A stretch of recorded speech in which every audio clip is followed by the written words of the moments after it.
জামাতের ক্রিটিকের ক্ষেত্রে সবচেয়ে ওই আবার সেই অভিযোগ আছে পুরো তো প্যাডে গেল না আপনি কি জামাতের দায়িত্ব নেবেন তাহলে বলেন যে আপনাকে জামাতের আমি বানিয়ে দিই তো কিন্তু আপনারা জামাতের কথা বলতে চান বলেন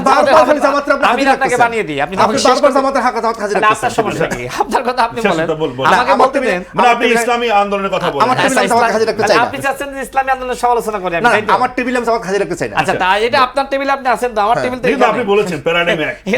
খালি জামাত হাজির রাখেন না আমি তো অবাক হয়ে যাচ্ছি ভাই কি জামাতের না আপনি শেষ করেন না আমার কাছে মনে হচ্ছে ইসলামী রাশিদ ভাই আন্দোলনের গুপ্ত জামাত জামাতের ক্রিটিকের ক্ষেত্রে সবচেয়ে জামাত কিনা আমার তো সন্দেহ লাগছে ওই আবার সেই অভিযোগ আছে পুরো তো প্যাডে গেল না আমি তো জামাত কিনা আপনি কেন বলছেন বলেন রাশিদ ভাই আপনি তো কয়েকদিন আগে দেখলে আপনি টকশোতে আওয়ামী লীগ ফিরলে আপনাদের জন্য বিপদ হবে কিনা সেটা ভাই বলেন আমি এক তো কথা বলেন বলতেছি এক কথা শেষ ভাই করতে কেন হবে আমাকে বলতে দিচ্ছে না ওটা উনি তো বলেছেন